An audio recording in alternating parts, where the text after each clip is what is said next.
Welcome back to the Northern Sentinels podcast. I'm your host, Chris Ayotte. On this episode, I'm joined by veteran and military nurse, Ann Barber. Born and raised in Sault Ste Maire, Ontario, Ann spent her youth playing sports, hunting and fishing, and being empowered to follow her own path. After starting her nursing degree at the University of Ottawa, she joined the military and began her journey of service. After completing her education and basic military training, she was quickly thrust into military operations. At the time, this meant deploying to Bosnia, where most of the medicine was similar to being in Canada. However, when she deployed to the Role 3 hospital on Kandahar Airfield, the exposure to significant medical trauma was dialed to 11. The constant stream of combat casualties had an impact. Ann had her own challenges that resulted from her military service. She is honest and forthright about her struggles, and it's inspiring to hear how she has found a path back to health and continues to serve Canada in many ways. Thanks for supporting the show, and I hope you enjoy my conversation with Ann Barber. Ann, welcome to the show. Great to see you. Great to see you too. Thanks for having me. I'm really honored to be here.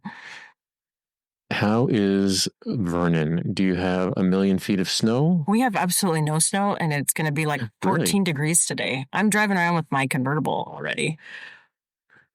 Wow. Okay. We are, for Ottawa, right? We've had a proper winter and a decent amount of snow. Not for maritime listeners, it's adorable. I get that. But for Ottawa, it's actually a fair bit. And the skiing for those who do it they're just loving it this year. That's awesome. Loving it. Yeah. I've lived a couple times in Ottawa now, and the winters have always been fairly comparable to where I grew up. But out here, I moved out here for a reason, and it was to get away from winter. And so there's snow in the mountains where I ski, which is lovely. And it's like 25 minutes from my house. And then at my house, I think I've shoveled twice this year, which has been wonderful. Oh, that's good. Mm-hmm.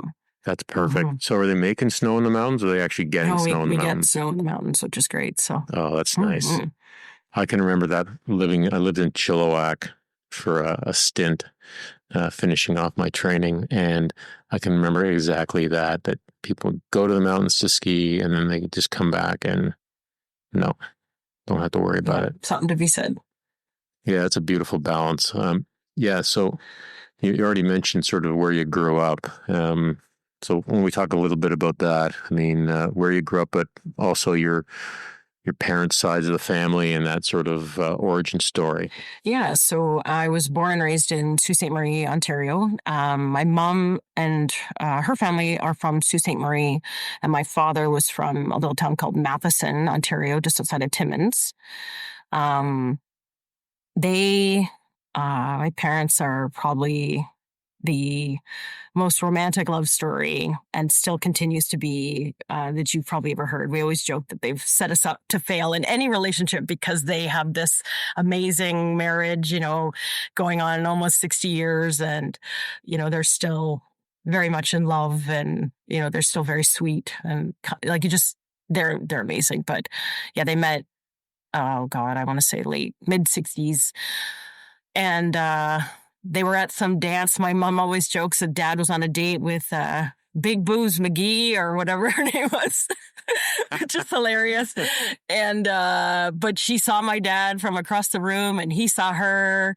And by the end of the night, Dad was driving Mom home and dropping her off at her cousin's place because they were there visiting from the Sioux, and they shared their first kiss. And it's been magic and sparks and love ever since. And they got married a few years later, and yeah, they're pretty entertaining. So that's amazing. Yeah, they're pretty cool. So what did your mom's family do when she was a kid in the Sioux? So my mom was raised by her great grandfather. I'm not gonna lie, I'm not 100% what he did.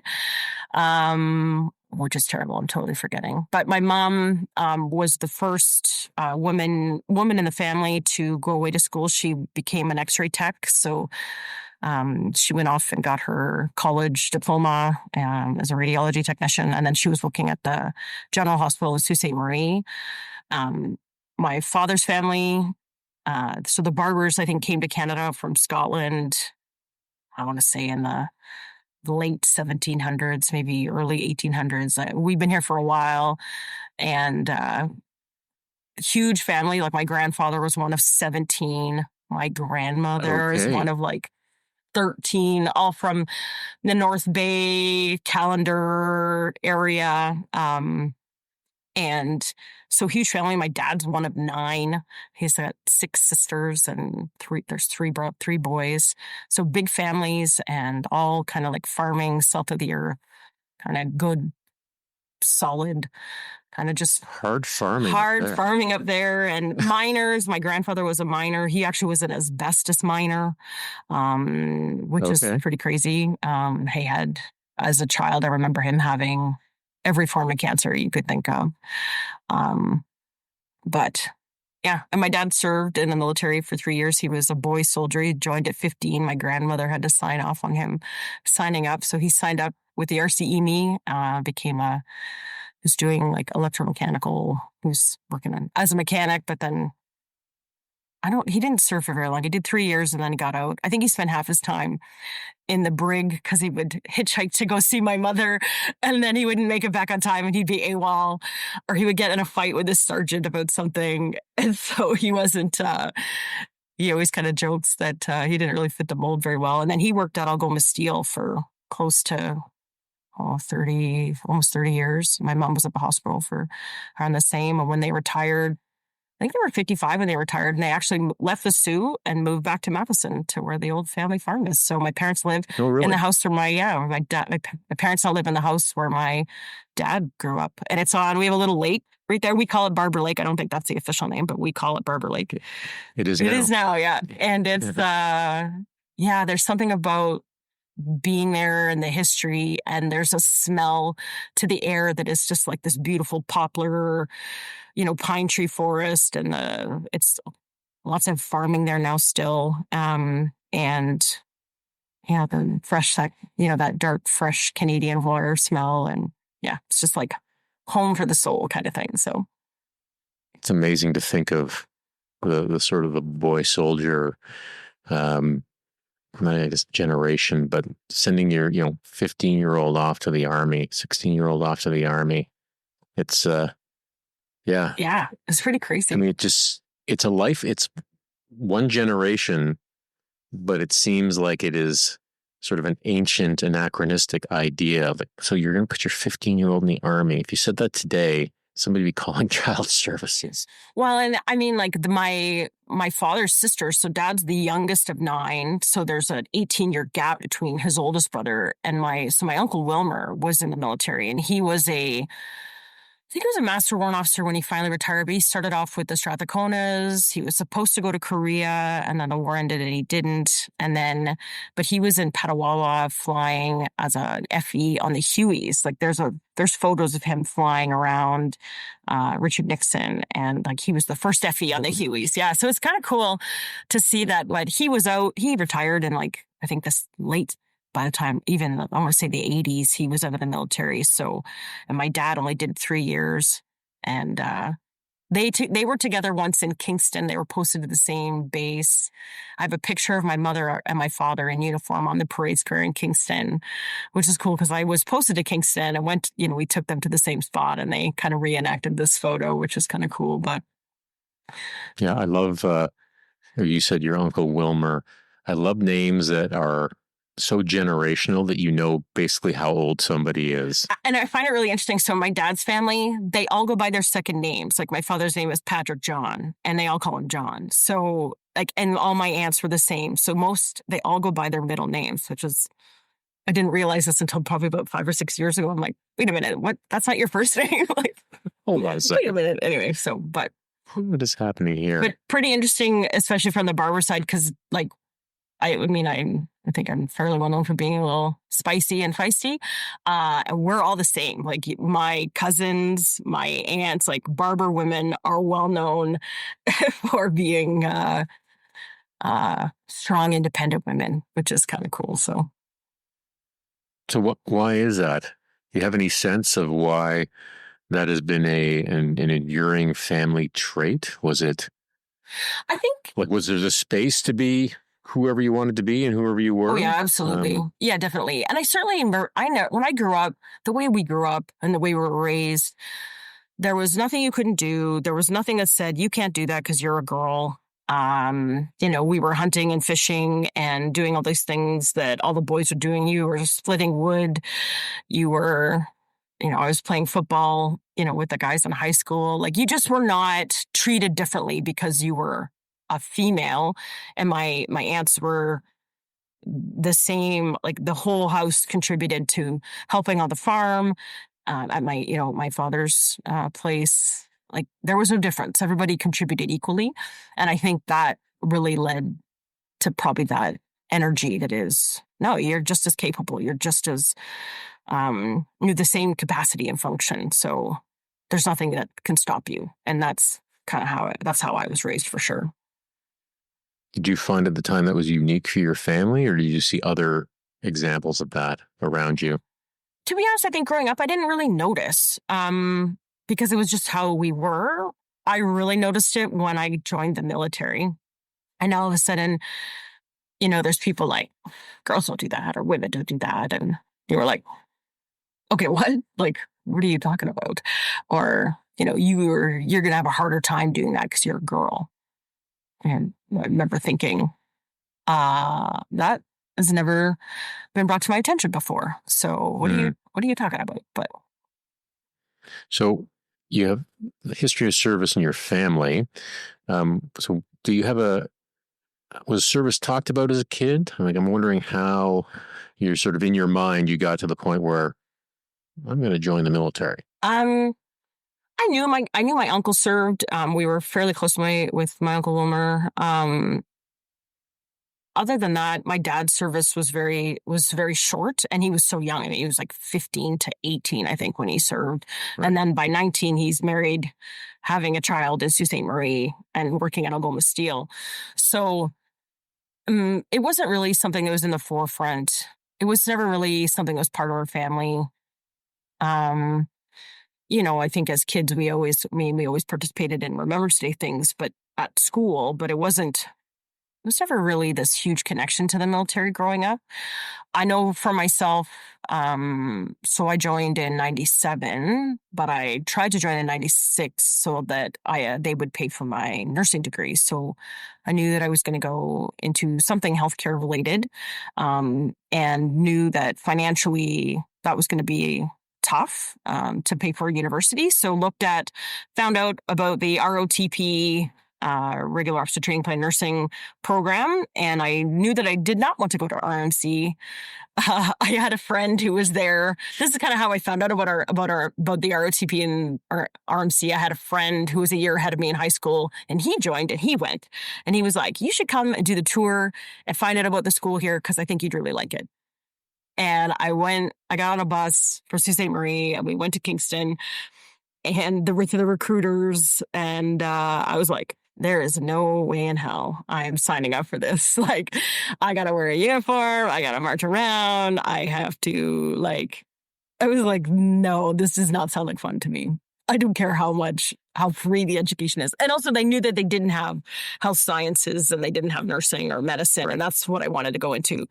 And I remember the recruiter being like, you could join the infantry and then you could switch to nursing. And, you'd be great at this. And I was like, no, thank you, but no. So I applied for ROTP nursing in 96, and they didn't have any spots that year. But the recruiter, so I went away, did my first year at University of Ottawa U by myself on my own. My parents paid for it. And then while I was there, the recruiter from the SU reached out and got a hold of me in my dorm room. I had a phone in my Ottawa U dorm room because there's no cell phones back then and there's no internet or email. So he gets a hold of me and he's like, I've sent your file to the recruiting center in Ottawa. I'd like you to go there. And they've got nursing positions this year, so go sign up. And so I did, and I got in that year. And so I joined in June of 1997, and off I went to basic training. So were you always focused on healthcare as growing up, or when did that sort of go, you know what, this is what I want to do? And why was healthcare sort of interesting to you? As a child, so my mom being an X-ray tech, we were always at the hospital. So, sometimes, my mom and my dad both worked shift work. And there'd be times when we were little kids and we'd have to go to the hospital and hang out there till, she'd get off work. Or we have to go. Yeah. So we spent a ton of time in the hospital. So, and I loved the hospital. I loved the smell of it. I loved the people. I loved the cool things I got to see. I was just fascinated with being in the hospital all the time. So it just kind of felt like that was the way to go. And certainly growing up in a household where you have, a first generation woman who's gone away to school, she is very much like, you're going away to university, you're going away, you're going to get an education, and you need to have something that's going to get you a job. So you're going to go away to school and you're going to get a job. Then you could get married. Then you can have kids. Then you can, like, it was like this, like, outline of how your life is going to go. You've had that ingrained in your head since you were born. So, so I knew I kind of always wanted to work in healthcare. And also it just kind of felt like a good fit. I always liked helping people and really liked kind of the science, technical stuff around it. So I initially started with nursing to then either go into medicine so I could go into forensics, which was kind of random and bizarre, but I always liked that science technical piece. And then I actually fell in love with nursing. And probably by my third year, it took me a little while, but by my third year of university, I was like, actually, I really like this, and stayed. So, is there something that you did you like doing as a kid that would maybe surprise some of your friends, or that doesn't necessarily align to how people know you today? I'm not sure. I mean, I think my friends growing up, I mean, I had this avid doll collection. I loved playing with my dolls, like with my Barbies and my gem dolls. And I loved designing like outfits and clothes for them. And I think people who know me know that I like my fashion and my clothes and my shoes. So, I mean, that kind of fits. It fits the aesthetic stuff I'm doing now.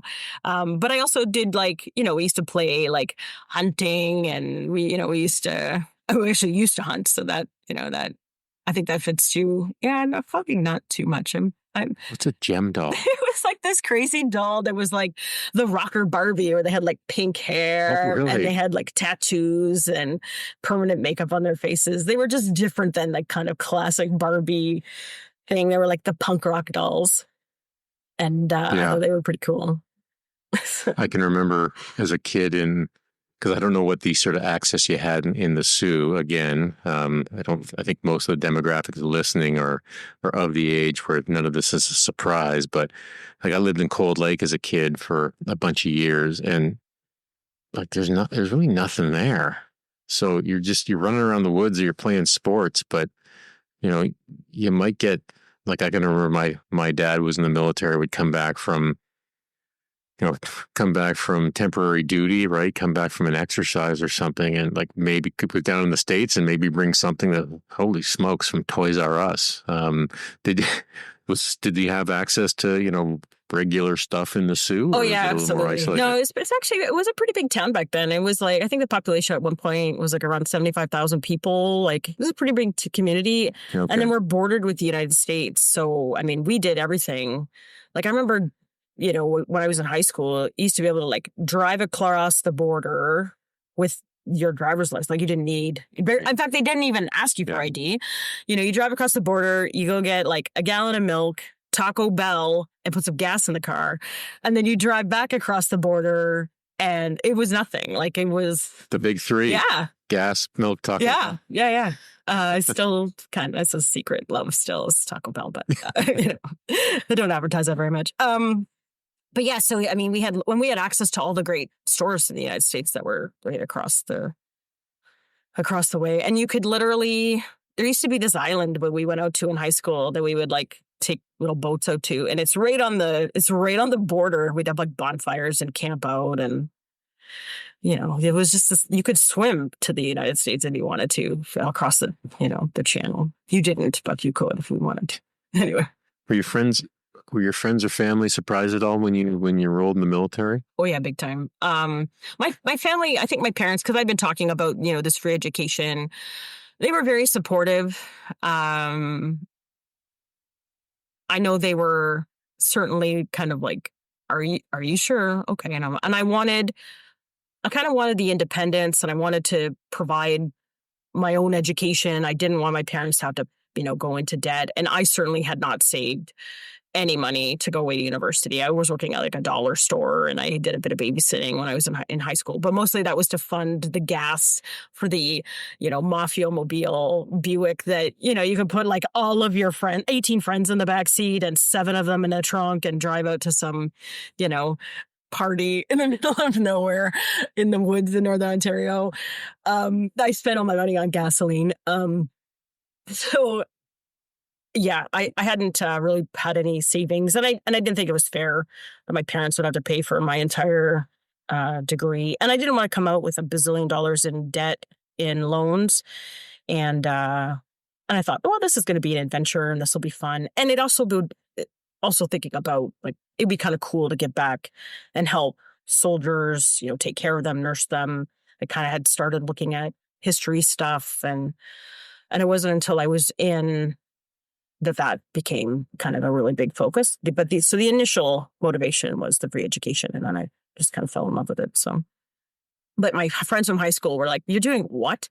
Because the recruiter comes to your high school, nobody talks to the guy after, like the poor guy. He's like, "Hi," yeah. And I think there's probably 4 or 5 people that I know now from high school that joined, and there were a couple that joined right out of high school, but I don't think anybody saw me as being one of those people that would sign up. So you made reference earlier to, you came from this empowered household, and then you got into the military and started to see things that were like, well, no, you can't do that because you're a woman. Was that apparent right away that it was sort of misaligned from where you came from? Like, what would that sort of initial move into the military feel like and look like? It started, so, the first time I encountered that was on the ranges. So, there's always kind of this kind of undercurrent of you're a girl in the military. I think we all know what that kind of means, but, and it wasn't bad. It just was like, oh, maybe I better pay attention. It's funny because we're on the bus. So my parents drive me to Sudbury. We get on the bus in Sudbury. There's all these people, which is funny because I'm still friends with a few of these guys and girls. And we drive off on this like 18-hour bus ride to, oh God, where did we go? Saint Jean. So we go up to Saint Jean. Yeah. So I'm in the first group. Well, not the first group, but I'm in the first year that they're running botch out of basic training out of Saint Jean. So as we're rolling through Montreal, and it's a long trip, I'm in like jean shorts and like a tank top and blue jean. I think I'm wearing like the Canadian tuxedo, cut off jean shorts, flippy floppies, and a like buttoned up jean shirt with a tank top. I've already done a year of university. I think I'm hot shit. And sorry, so I shouldn't swear, but we get on the bus. So we get on the bus. All these people are either just coming from university. Some are going off to do prep year, which is so they're young. I'm 20. So I kind of feel like the old girl on the bus.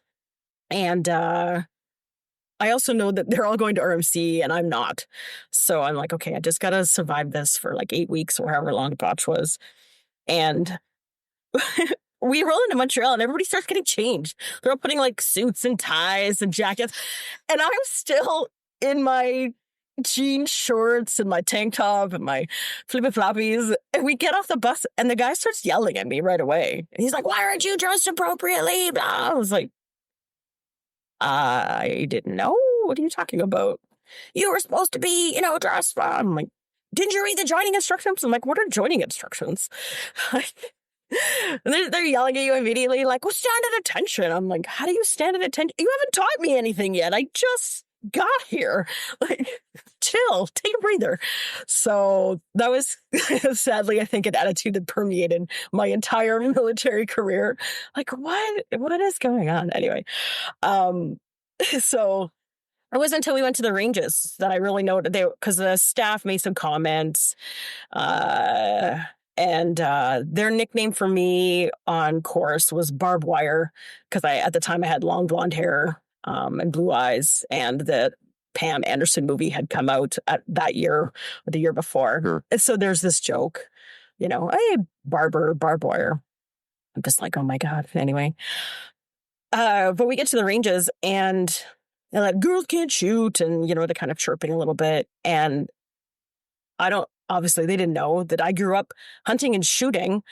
And for the weeks prior to basic training, I'm out on the range with my dad firing like the 30-30 and the 30-06 and the 10 and the 12 gauge shotguns. And I can shoot. I've already been shooting. We're shooting the 22. We got the pellet pistol. This isn't an issue for me. So, and I'm really surprised with the C7. There's no kick. Like I just was firing the 30-06 like the week before. My shoulder still has a bit of a bruise from it. So anyway, so I did fairly well on the first range, and then they were like, where'd you learn how to do that kind of thing? Like they were surprised, like, oh, a woman can shoot kind of thing. So that was my first kind of. Did you find you had to, this is a sort of ongoing requirement to sort of prove yourself in those sort of ways? Was that a unique thing, or did you find that to be an enduring thing you had to continue to sort of prove your competency? I think it was an enduring kind of persisting undercurrent. Certainly being a nursing officer, my style of leadership and the ways that I conducted myself were certainly different than, say, the standard infantry or combat arms officer. Certainly when I got posted to one brigade, you'd hear comments in the mess and or you'd be out doing something. At one point I was an operations officer in Kingston, and you're going to these meetings, and I had already, by the time I got to Kingston, I already had like 3 tours and was about to go on my 4th. And, you're just like, guys, I know what I'm talking about. Like, just stop, leave it alone. So it certainly got better over the years, or I just stopped caring and didn't really pay attention. But yeah, it was kind of this always, you had to make sure that, especially when I was a company commander in Edmonton, you were, if somebody was doing a BFT, you were out there with them, and you made sure, like, if somebody picked up your pack, it was just as heavy as their pack. Like, there was no, which is, I mean, as it should be. But I always felt like, you'd see people kind of rattling your gear around just to kind of check. You're like, guys, like, I can rock like the rest of you. I may not be at the front of the pack, but I'm definitely going to be out there. Mm-hmm.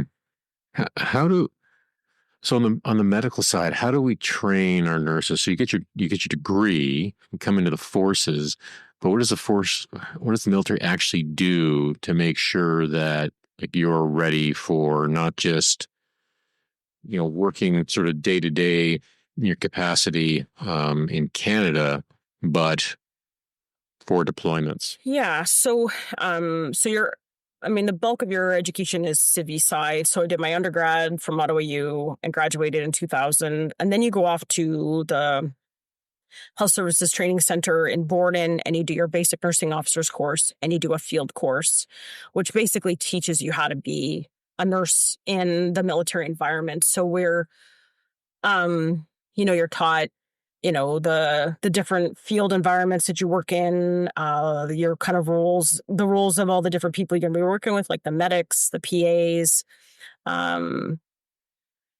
and kind of how to function within, austere environments. And then you do almost like a small party tasking in a field environment where you take your medical unit and you move it around a battlefield. Okay. So at least that's how it was back then. When I've actually taught the basic nursing officer course, helped run the program for a few years at the end of my career, which was really rewarding, actually.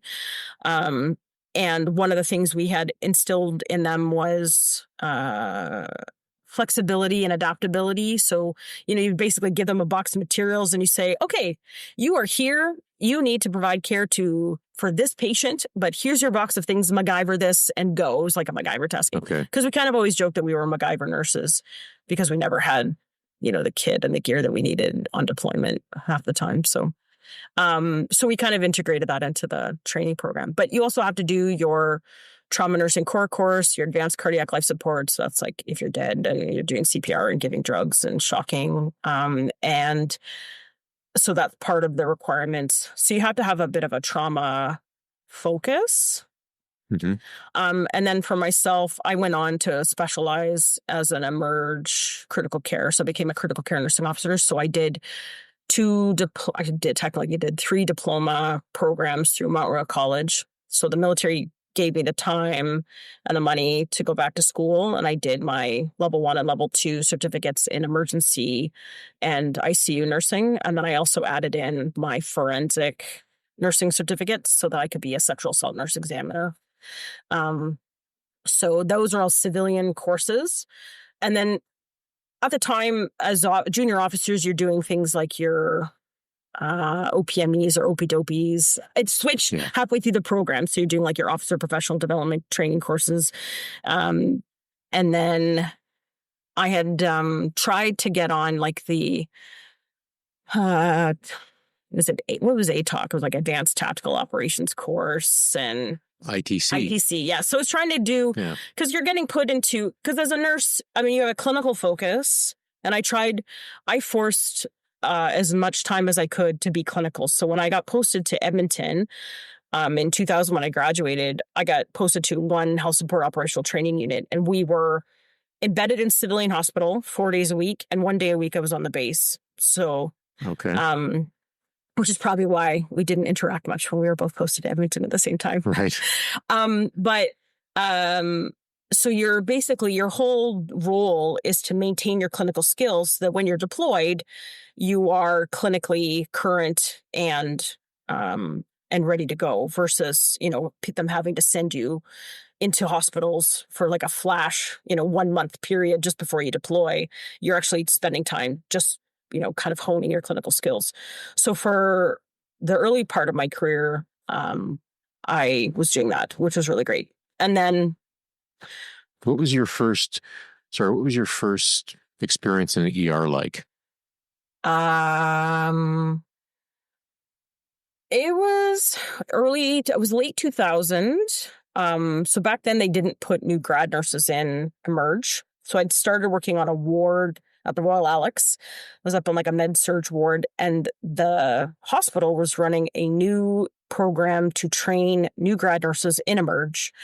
When typically you were like the creme de la creme of the ICU nurses or the ward nurses, and then you got to go to emerge. It was like a big deal to then become an emerge nurse.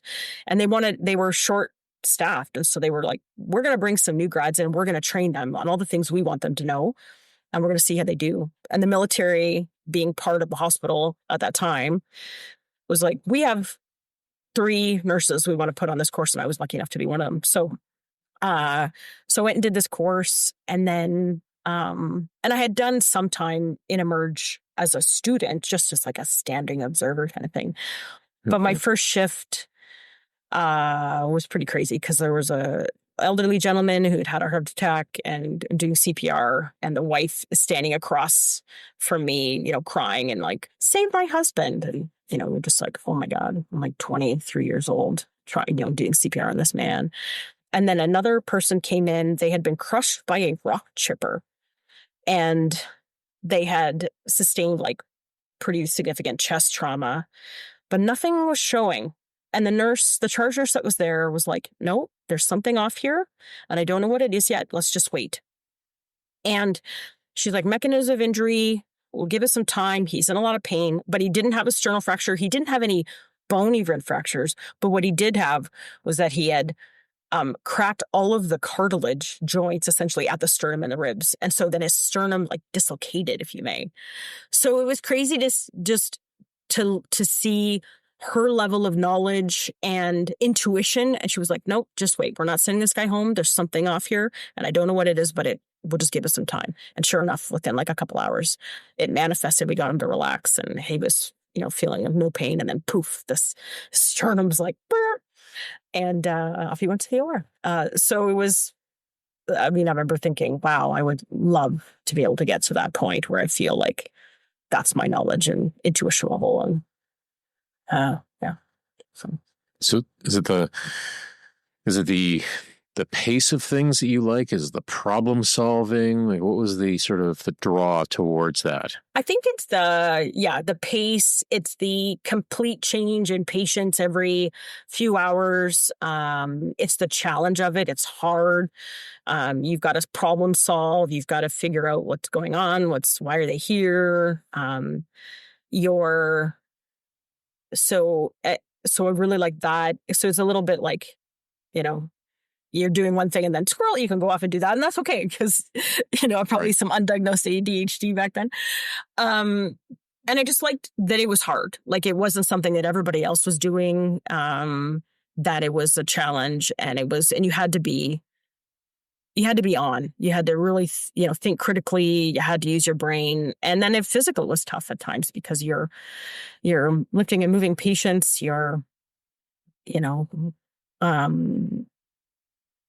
and you're also doing stuff that matters. Like back then, I felt like people were coming to emerge for emergencies in a way. And so you really had to pay attention you didn't want to miss something and send somebody home. Not that it would have, back then, it was definitely not my responsibility. But if you saw something, you're like, hey, what's up with this? And you bring it to the attention of the docs and they would go back and look at something else and say, oh yeah, no, hey, good catch. So yeah, it was very empowering. So you're at the hospital 4 days a week. So what were you doing the 1 day a week on base? We would go up, we would do PT, we'd have meetings, we would do some like learning, we would do we do our BFT, or we go and do our annual training stuff that we had to do. It was more like just a connection. And then, over time, like after 9/11, that kind of shifted. We certainly weren't in civilian hospital that much. I know, like for me, 9/11, I was at the Alex in Emerge that day and working at triage. And one of our regular frequent flyer patients had come in and said, was like, hey, he always called me Sergeant. I'm like, it's Lieutenant. Some sergeant out there is going, no, my parents are married. Like, what are you talking about? So, but he always called me Sergeant. And he was like, hey, get over here. So, watched kind of the second plane at the second tower and was thinking, I should probably check in with the base maybe, because we were part of that rapid response Canadian task, whatever. I forget what it was called. Good God. Yeah, we were part of this like rapid response medical team. Yeah, high readiness at the time. Yeah. So we were, we got stood up that day. So I remember going home, getting all my gear, driving back to the base, my family freaking out.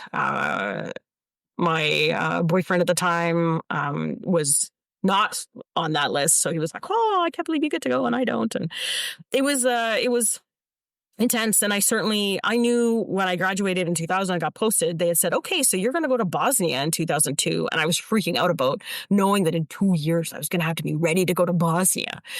In 2002, it wasn't the 90s, like things are pretty calm there, but I was still so like, oh my God, there's so much pressure. And then all of a sudden 9/11 happened. And to me, I always say it's like the day, my life went in a completely different direction. And so we got stood up and then we stayed on base. We did all of the pre-deployment training. And then just before Apollo went out the door, they canceled the medical team. So we were supposed to go with them and they got their medical team for the Roll 3 from the Americans. So Charlie Med became run by the Americans. And so I was obviously very disappointed that I didn't get to go to Bosnia or didn't get to go to Afghanistan at that point in time. So we just kind of rolled that into then pre-deployment training. And then I did the CBRN biological, chemical, nuclear, biological weapons response medical team that they stood up for the first time for the G8 summit in 2002 in Kananaskis. So we had all these tractor trailers that we had like a decon team, and then we had a medical team associated with it. So we got to do some really awesome training at that point in time. We were in Suffield a lot, and we did live decon with like live agent. Which was really incredible to be a part of, especially at such a young age. And just so young and junior in my career, and was just fascinated by kind of this CBRN world back then. And then was part of what we call the dirty triage team. So I was like three of us, like me, a doc, and a medic, out in front of the Canaries, right? Essentially, like you're going to be the ones triaging everybody. So if there's a major event, you guys get to choose who lives and who dies. It's like, oh my god. And we did this. I'll never forget this. We did this like deployment. We got to Banff. We were set up at Banff away from everybody. And we were doing this like rapid deployment, and the grizzly bear walks across the path where we are, and the doc, I was working with his Will Patton. He just retired here as a lieutenant colonel. He is like 7 feet tall, and he like picked me up by like my Gumby suit because we're all in Mach 4. He picks me up in my Gumby suit, and I'm like legs dangling. He just like picks me up on my head and walks me back like, no bears for you. Like, here we go. So thankfully nothing came of it. And then rolled into pre-deployment training, and then went to Bosnia on Roto 11 in September of 2002 till like April of 2003. So that was my first tour. And what's the day look like on that? Because I mean, we'll get to it, but obviously, future missions, it looks a lot different, I would imagine. Yeah, very different. So I was in Velika Kladuša at the little UMS there. So we had a bunch of medics, we had a doc, we actually had X-ray and lab, which was incredible. And we had the PMed guys and the pharmacy there with us for the rest of the kind of brigade. But we had 2 nurses essentially, and we were supposed to be like holding. So we had 1 bed, which we never put anybody in, but it was in my office. And we just did like, for me, I did a lot of like public health programs. Actually finished all of those diploma programs that I was doing through virtual care or through virtual learning. I'd finished all of those most of them on that tour. And then, it was just like sick parade, and the odd gastro goes through camp, and we manage those guys, and pneumonia. Yep. The camp crud that everybody gets. But we did have a couple. We had a fatality. One of our civilian contractors had died while we were there, and we had to do kind of like collection of evidence, which was interesting because at the time I was taking my forensic courses, so kind of was like, I know how to do this. And then we had one of our CIMIC guys. They were out in an ILTIS, and they rolled their vehicle down this embankment into a bit of a minefield. So then we had 2 casualties come from that. And so we had to run some traumas. And I mean, that was all that I had been doing in Emerge. The Royal Alex in Edmonton at the time, I think, was the second busiest Emerge in North America. So I felt, fairly well prepared. And other than that, every Sunday we went out we had 1 day off a week, and we would go out to this little town called Sistenovac, and we rebuilt a school that still stands to this day. We took it from this like blown up, bombed out building that had 1 room, and we put, rebuilt the new walls, floors. We had desks brought in. We built the teacher a little space for herself. We upgraded their bathroom, their outhouse, and got to know the community, which was incredible. And then I played a lot of ball hockey. It was very important at that point of the probably dealing with a lot of ball hockey injury. Yeah, lots of MSK stuff. I mean, the medics and the PA that we had there were absolutely incredible. So they did the bulk of kind of all the care. And yeah, so it was pretty easy going as from a nursing perspective. I wasn't seeing a ton of patients. So it was a nice, easy, slow introduction into what tours would become. It was like very, very easy. And then was Kabul next? Kabul was next, yeah. So I went to Kabul in 2005. So went outside of kind of the Edmonton rotation. So at least living and being in Edmonton, I got to deploy with the Edmonton task force then. And then when I went to Kabul, I was at Petawawa. So I had to go to Petawawa and do all the pre-deployment training. So you're away for 3 or 4 months, and then you come back. And then I left in, I'd say, January of 2005 and came home in July. Was it a very kind of a similar look and feel to the Bosnia rotation? Yeah, definitely. We had, we had a few cruds come through. We had a lot of GI stuff. We had a senator though come visit who had terrible heart failure and COPD, and I basically sat beside his bed because at elevation, he was very sick, Sure. and he should have. I'm surprised he made the flight. Canadian senator. Mm-hmm. Really? Okay. Mm-hmm. Yeah, he and lovely man, but he was very, very unwell. So, kind of sat beside his bedside the whole time. And we had a Canadian medic actually who. When everybody gets into Kabul, because you're at such a high elevation, there's this adjustment period where your body produces more red blood cells. So everyone's a little bit short of breath and a little bit heart rate's a bit faster. But he never got any better. And he had gone in and saw one of his colleagues, one of the other medics there, and she said, "Oh, we should do an ECG." And it turns out he has a really significantly altered heart rhythm that actually technically needs a pacemaker. So he had developed like an infection around his heart that then fried the electrical conductivity of it. So we sent him. We were trying to get him out, and so the medevac got us, myself and the doc. We took him to the airport. Anyway, long story short, the German medevac team that's coming from Regional Command North is going to take him from Kabul to Termez, Uzbekistan, and then into Germany. But the German medevac flight shows up without any medical people on it. It's just a flight. And this guy needs, technically, he should have medical attention going with him. And no, he's well, and he's doing okay. And we didn't have to pace him. And, he's very stable because he was such a fit, healthy guy. But he still needs medical, like if something goes wrong, he needs medical attention. So it's either we get on a plane, so we call back to Camp Julian, and the chain of command's like, get on the plane. So hand off my rifle. I have nothing. I didn't anticipate leaving the country. We don't have passports. I have like my military ID, my ISAF ID card.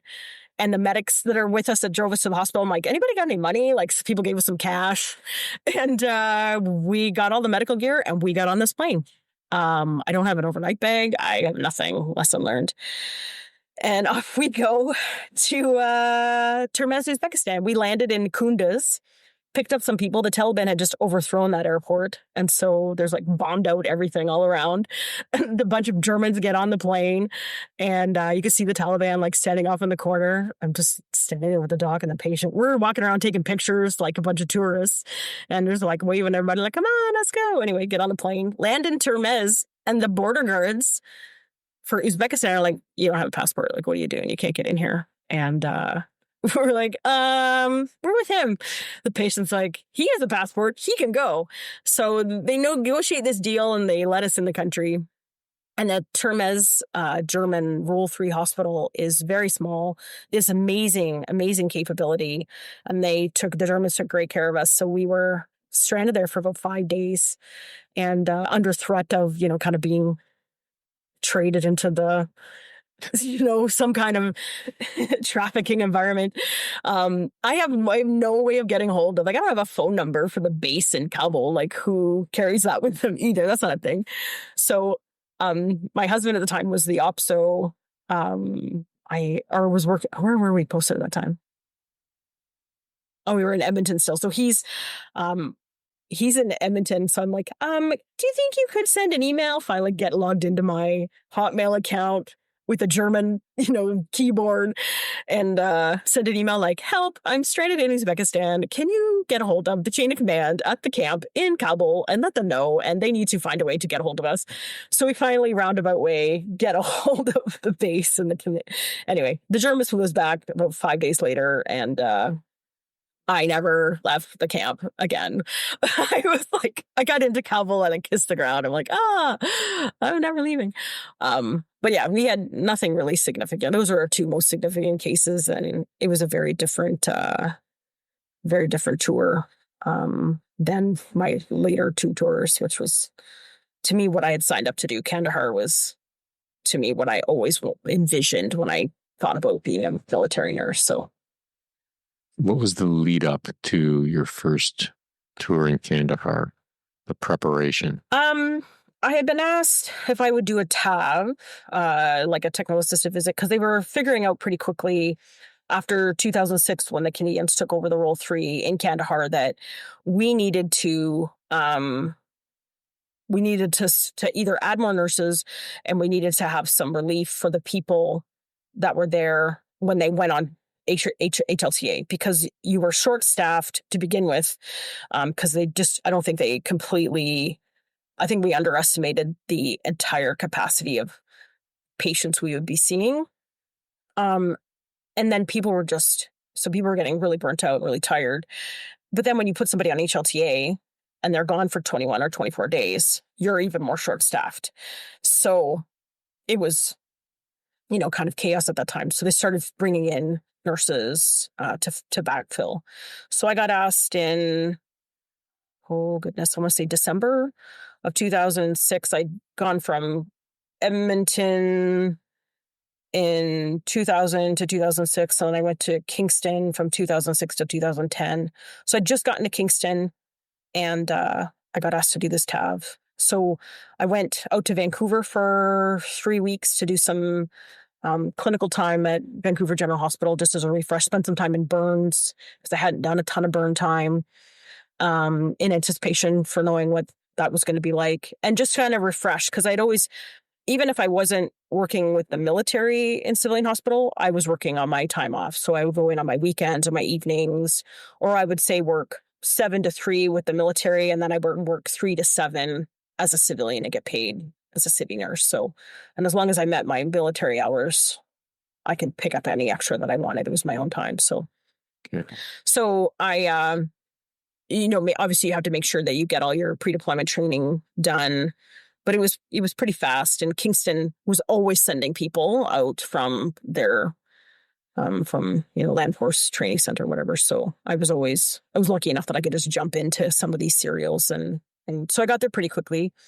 And my 6-week short TAV turned into, I think, 3, almost 4 months. They were like, "Can you just stay?" I was like, "Well, I could, except I have to come back." I already knew I was going in 2008. So this was like February of 2007. Into February to mid to end Feb 2007. And I came home at the end of May. And I knew that I was going back in January of 2008 again. So I was like, I would just stay here forever if I could. But I'm pretty sure they wanted me to come home in between tours. I don't think you're allowed to just live here as much as I would like to just stay. So, so went in, I got in. It's interesting because I landed and nobody knew that I was there. I went and did all the arrival, verifying your weapons and getting all your gear. And I'm like, can somebody get a hold of the Role 3? Like nobody, the Role 3 guys, because it was just so much, there was just so many mass cas and so much stuff going on that, I think there's one person assigned to come pick you up and they didn't know I had come in. So nobody's communicated to them. So I'm staying off in the backs, the big ass tents. And, the sergeant major rolls in. He's like, "Marianne," he's like, "Get over here." I'm like, "Oh, hey, hi, nice to see you." He's like, "We need you. We got a mass cas and get your stuff." I'm like, "I've been here for 3 days. Like, I've been trying to find you guys." And I've never been to Kandahar before. And the airfield is not small. It's not you can just go for a walk and be like, "Where's the hospital?" Like, it's gigantic. Anyway. It's a town. Yeah. And it's a town. And even in the time frame that I left, so I left in May of 2007. I went back again in January of 2008, and it felt like it completely changed. Like, lots of the main roads were the same, and the hospital was in the same spot, but it just seems so much bigger even by then. So in that 6-month time frame, but so how was you now have the opportunity to compare sort of your ER time in Canada with the Role 3 hospital. So do you feel prepared? Like, what was the difference? It was, nothing. Nothing, I think, prepares you for the amount of trauma that you're going to see in a war zone. Because in civilian hospital, it's a lot of medicine. It's like heart attacks and strokes and overdoses and motor vehicle collisions. It's like, people with complicated, complex medical issues that are not doing well, or it's simple things like a little laceration or, urinary tract infections, or it's very simple things.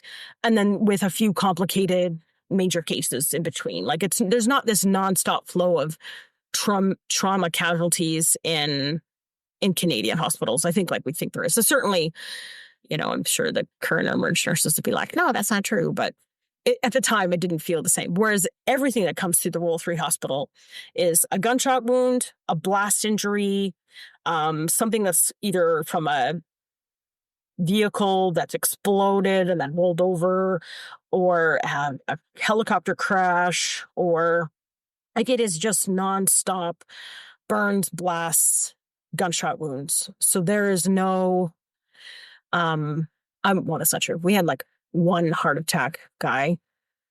But there's nothing minor. It is, you get pretty hardened pretty quickly. And I think, but even before I left there, it'd be like, this guy's going to be fine. He's only missing 2 limbs. Like, you kind of, the dark humor really kind of starts to come out. But you honestly really think that. And you're like, oh, well, this guy's missing 4 limbs and he's got an open abdomen and a head injury. Like, he's in rough shape. Whereas this guy, he only has, punctured lungs and he's missing 1 leg. And, he's got a really bad concussion. So, you start kind of comparing what's worse. But it is just this nonstop flow of mangled, blasted bodies, essentially. So did you or did the Canadian military medical community, like, how did that reality get transitioned back into Canada to prepare medical professionals for coming to the Royal 3, or did it?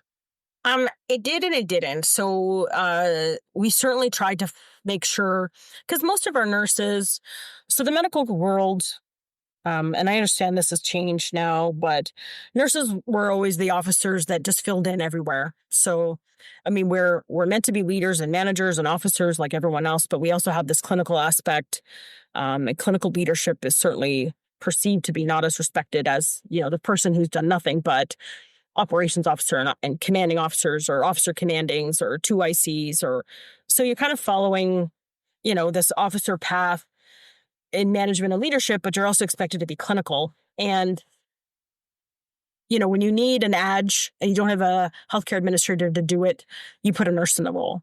Now, we are great at all these things and we can certainly do all those things. But when you take your core clinician, which is a nurse, away from being able to do clinical for years, and in some cases like a decade or 2, and then all of a sudden we're at war, and you want to put those administrative leaders into a clinical role, it doesn't work very well. And so we had lots of kind of hard lessons learned, and we got very picky with who we picked. We also then really relied very heavily on our reserve nurse population, who are full-time clinical, and they would come and help us. And then we also hired civilian nurses to come in who fit the bill. So we brought in civilian nurses for 1 to 2 months at a time. They got paid, I think, like $1,000 a day, which to us as military nurses, we're like, hey, can I get out of the military and come back and get paid this? Because, I mean, that's amazing. Or even, I think even they would come for like 3 months. But they had clinical expertise, whereas we had lots of other expertise, but we weren't necessarily the most clinically focused. There were a few of us that were very clinically focused, and there was a good majority that were not. So it became very evident, I think, early on that they had to kind of shift gears. And so people had to go and do, maintenance clinical skills time. But I mean, that wasn't always possible, especially when you're in a small unit and you're the OPSO or you're the 2IC, you're the ADGE, and these units need you. And everybody was deploying back then. So people kind of just got thrown to the wolves a little bit, and you just learned on the job. It's not learned on the job, but you refreshed on the job in Kandahar. And there were, I think, lots of people who had a hard time with that. We also did a very poor job at preparing for pediatric traumas. And we saw lots of pediatric trauma in Afghanistan. And, we had to fight. There were very key people that fought, like Major Stephanie Smith, who's a doctor now, but was a junior nurse back then, and helped, get, Natasha Lozon, who helped develop a bedside clinical program for the medics. Like the poor medics had no pediatric trauma training, and at least as nurses, if you were working in a civilian hospital, you might be able to find a way to get into some pediatric training, but our medics had nothing. And so they're trying to manage, they're bringing in little kids that have been blown up by IEDs, and they've got nothing to prepare them for that. So it certainly shifted in focus, and we do have some pediatric preparation training, but it was tough in the earlier years, especially those first, I say 4 years that we were in Afghanistan, in Kandahar, rather, not necessarily in Kabul. Was there anything specific you did between those two tours? So you come back from the first one. What was that sort of, what did you do in that interim period with it before going again? I drank a lot. Well, that's actually not even a joke, but I knew what I needed to focus on. So I sought out some assistance through like Kingston General Hospital. I went and got to know the NICU, like the neonatal ICU nurses, and got to know the pediatric people, because I really struggled with the pediatric cases that I had seen in 2007. I went and did some extra courses on respiratory management, because we don't have respiratory therapists in the military. The critical care nurses are the people who run the ventilators, in conjunction with your internal medicine and your anesthesiology guys. But you are at the bedside 24/7. So I felt, in a civilian hospital, you have an RT who does all that. So I felt a little bit out of my depth in that. So I went and did some extra courses that way. But I actually, I wasn't home for very long, because by the time I got home in May, I went on leave, and then I had to go back to Edmonton and Wainwright and do 3 months of pre-deployment training, right? Which, to be honest, I was, fairly angry about. And I was already starting to have a bit of rage issues. I think I've probably always been a fairly angry person, but and I don't know where that comes from. I'm just going to blame the Barbers and genetically, and that's just who we are. But, I was already starting to have, a few concerns, but didn't really kind of recognize it and voicing my frustrations, about having to go back and do pre-deployment training. I'm like, I just left here. I'm the last person who needs to be here. I don't need to pretend. I need to be in hospital focusing on how to manage pediatric traumas or burns or complex wounds. And I want to be doing clinical stuff. And then, here you are, playing pretend in the field in Wainwright. And they were like, oh, it's team building. I'm like, but half our team are reservists and civilians, and the surgeons come in for 56 days at a time, and then they leave and they go back. And we have civilian surgeons, and we have an international team, and we're not team building with them. So this is BS, and I need to be doing clinical. So I lost that argument. And I was still in Wainwright, obviously for 3 months, or pre-deployment training for 3 months, essentially 3-4 months. And then I came home in November, because I got asked to be the nursing sentry that year. So I got to go stand on the War Cenotaph National War Monument on Remembrance Day, which was incredibly powerful. Congratulations. That's amazing. It was probably, it was one of the absolute highlights of my career. I'd seen, when they first brought the Tomb of the Unknown Soldier and created that when I was in Ottawa, young, in my earlier years. And I was so moved, so honored to be selected in 2007. So, and there's a whole week of kind of sentry, dog and pony, essentially. You're off and you get to go to the Governor General's, and you're off to get a private tour of Parliament and the Senate. And at the time, the Canadian War Museum had the first Afghanistan exhibit. And so we're walking through this exhibit, and I'm seeing, all the fallen, and half of them are my patients. And so, very emotional and kind of really impactful. And when I got into Kingston as well in 2006, because we're in such close proximity to Trenton, when I wasn't on tour or, training or doing whatever, I was also asked to do the critical care medevacs. So I'd fly with the team from Trenton to Ramstein and bring our guys home. So I did that for the 4 years, probably 5 or 6 times when I was living in Kingston, which was amazing to be on that end of it. I'm not on the end of from Kandahar as well, but now, bringing these guys home. Of course, we went in Kingston. You went down to every single ramp ceremony that you could get to if you were in the country or in the area. And so standing at this exhibit at the War Museum and knowing that, the next day I'm going to be on the National War Monument in front of the country, and was just like bawling in the bathroom, like trying to keep it together. And I'm like, no, just going to go cry, get this out. But yeah, it was an incredible honor to be there and to do that. So I'm wondering if you had any conversations when you were in Ottawa about your experiences in Kandahar, and I ask because when I arrived in Petawawa, I had this feeling that until every brigade had rotated through Kandahar, it was that old sort of approach and attitude with the last tour didn't really understand or have it right, and we're going to do it right. And I had conversations in Petawawa, and this was post Medusa. In fact, it might have even been one of the funerals I got up for. And people were really surprised at the violence and the casualties. And I'm wondering if you had any conversations in Ottawa, or even when you came back from the first World 3 go, people were just the penny had not dropped yet. Probably not at that time. Certainly later, certainly after my 2008 tour, really kind of shifted gears, because I knew how unprepared I think people had felt, especially people who, we're still finding people who hadn't gone at that point in time. And like for me, by 2008, I'd already been 3 times. So it was always amazing to me that there still were people who served that never deployed. And you're like, how was that possible? Like, how did that transpire? So certainly later, I think in my career, I think we shifted.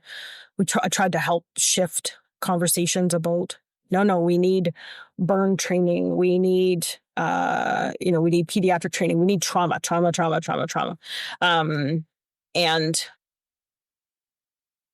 I think everybody in health services, was aware, because there's no way they couldn't be, because of the sheer volume and capacity. Even when I was in Edmonton, the first group of guys that came back from the Tarnack Farms incident, we were helping bring them in and get them into civilian hospital. And then we were taking care of them in civilian hospital and helping to coordinate getting there, because we were the nurses that were, kind of on the base. So then, they started making use of us and, helping to get guys back even, back then. So I think the medical world was pretty quick to adopt, a pretty good understanding. I think where we lacked was an understanding of the impact it would have on us as clinicians and the mental impact it would have. And that, obviously came later. But was there a point at which you realized the amount of the impact that this was having on you? Was this evident in sort of your first go through the Roll 3? Did you sort of feel an accumulation and it got to a tipping point? I mean, what was that experience like? Certainly during my last tour, so like my 4th tour. So now I've done 4 tours in 6 years, essentially, if you look at, it's like 2002 to 2008. And I've got 4 deployments in there, 2 in Kandahar specifically.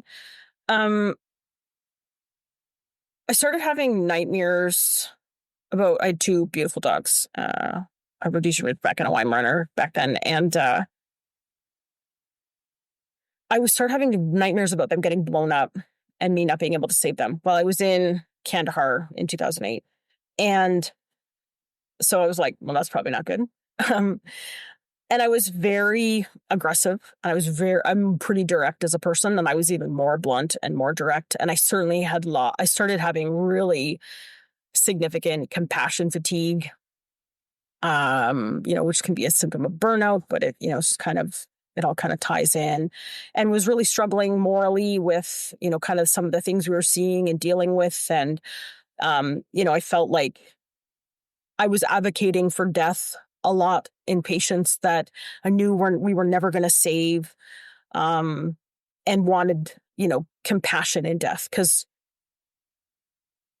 it seemed like at times that we were just trying to save everything. Especially, we would bring in our civilian specialists who were, amazing, surgeons and internal medicine guys, and they were great. But they came with the Canadian mentality of everybody who comes in the hospital gets saved. And, I remember one night working in the ICU and, with this poor Afghan soldier, because remember, 96% of our casualties at the World 3 were either Afghan National Army, Afghan National Police, local nationals. We also took care of the Taliban. So almost everybody we saw was Afghan. And there was nowhere for them to go after we were done with them. There was Shirzai, which was the Afghan National Army hospital that had very limited capacity. There was Mirwais, which was downtown Kandahar, which also, they were doing surgery without anesthetic. Like, they had their ICU had a blood pressure cuff. Their family members provided care, and the poor healthcare people from Afghanistan were trying to manage in this crazy environment with nothing. So there's nowhere for anybody else for people to go. We are it. We are, the only major hospital in southern Afghanistan. The Brits have a role too in Helmand, which is limited capacity, and us. So every single incident that occurs in southern Afghanistan comes to us.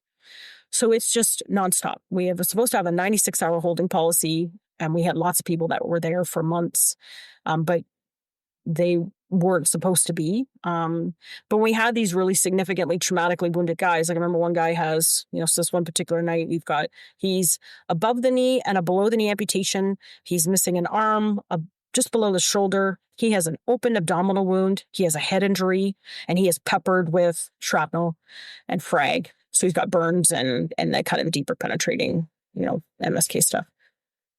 He is in multi-system organ failure. He's septic. And also he has this catastrophic traumas. And, the civvy guy comes in, he's like, we should try peritoneal dialysis on this guy and see if we can give his kidneys a break. And I'm like, okay, first of all, we don't have dialysis. We don't have dialysate. We can't do this. If you're going to do this, you're going to mix it, you're going to give it, and you're going to sit by the bedside and watch it.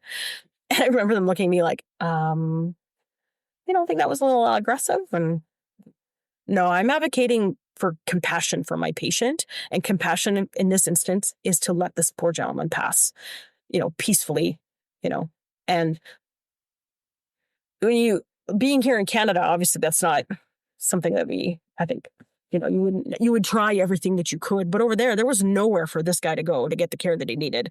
There's no prosthetic piece. There's no care. Half of our patients would end up on the bridge of tears, where if they're not helping and contributing to their family, they're put on this bridge in Kandahar and they're just going to let them to die. So what are we doing? And so it certainly had a really significant compassion fatigue and kind of this frustration that, why are we bothering? And that's, as a clinician, when I think back, like, wow, I was really far gone. And it came from a place of caring and wanting people to not suffer. And I felt like all I saw was suffering, and all I saw was these trauma mangled bodies. And we would get, mass cas, and we would have garbage bags of limbs come in, and you would have to walk around and figure out which limb went with what person, especially because, of course, we wanted to make sure that our Afghan casualties were buried completely, in accordance with their traditions. And we sat with every single patient who died. We hands on chest or held their hand and just sat with them. We turned them east. We would cover them with a blanket, and our Afghan interpreters would read from the Quran.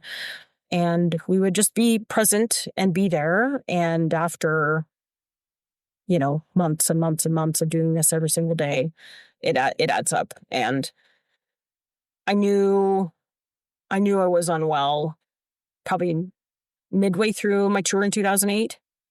And by the time I got home, like I was just hanging on by a fingernail. I remember our flights were delayed and we were just I was just trying to get home. And so, of course, in fine military fashion, you leave Afghanistan, you go to Cyprus, which, it's a shit show. And then you come back and I think we actually landed in Trenton. I'm like, let me off the plane. Like, I could see my house from here. But like, no, you got to go to Edmonton and do the departure group, and then you can fly back. I'm like, this is the stupidest thing ever. Right.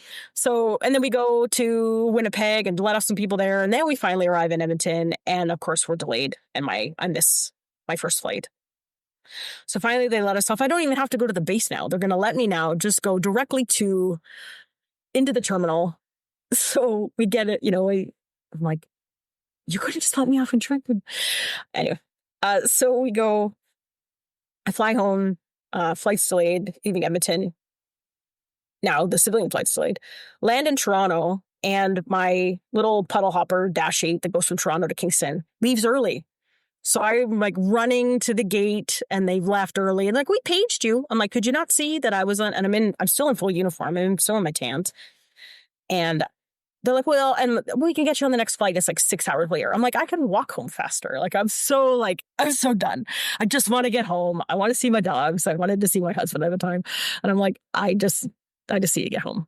And I knew that I was hanging on by a thread. I wasn't sleeping well. I was having flashbacks now with sounds and smells and terrible, terrible nightmares and night terrors. And I'm just like this robot zombie of a human. And still don't have a cell phone that I'm using. And I'm in the airport, and I'm on the payphone in the corner calling. And call my husband. I'm like, stand down, the chain of command. Everybody's supposed to be meeting me at the airport in Kingston. I'm like, I missed the flight. They left early. I'm on this flight. And I'm bawling. I'm very emotional. I'm like crying. And an airport worker is standing down below on the tarmac in Toronto, and he sees me. And he actually he came up through to the airport and found me. And he's like, coming or going? I'm like, coming. And he just gave me a big hug. And I cried in his stranger's arms for probably like 5 minutes. And he was like, thank you for your service. And I cried some more. And then he left. I never got his name, but like, just so impactful, like that somebody actually cared. Because I felt like we landed, and all of a sudden you're back in Canada, and what you just left and what you're witnessing with all this death and destruction and dismemberment. And then it's like the world is carried on. And I remember talking to like my family, and somebody be, complaining about something trivial, and I would lose it and just be like, this is stupid. Why are you upset about that? Like, very dismissive of anybody else's concerns that were happening in their life. Because nothing compared to the war. And so, so came home, finally got home, and promptly kind of fell apart.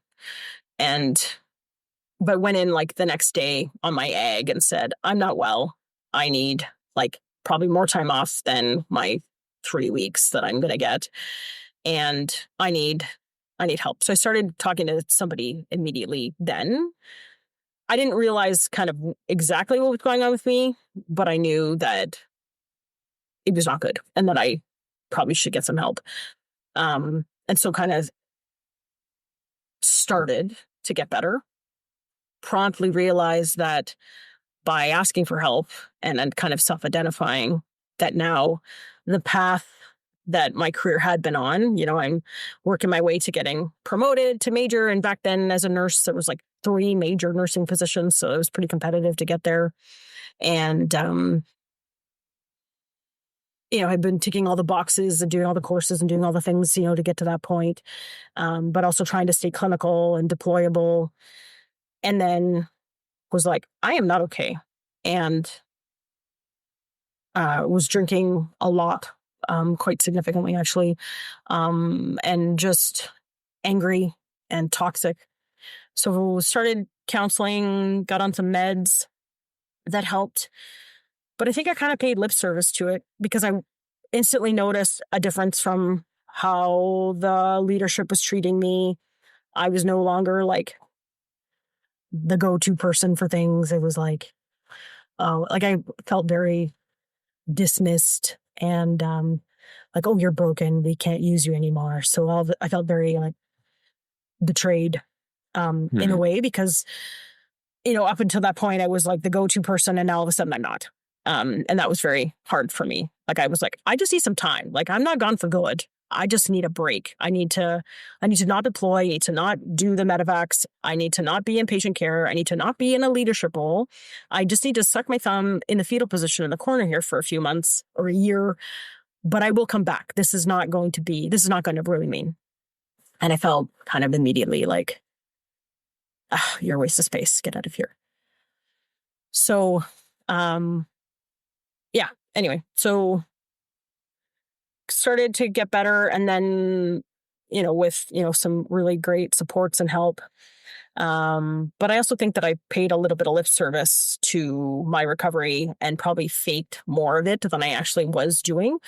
So in 2009, I got asked to kind of join the year-long French course, which I needed, obviously, if I wanted to get promoted, I need to have a language profile. So I thought, and my chain of command was like, this will be a chance to give you the break you've been looking for. So I was like, okay.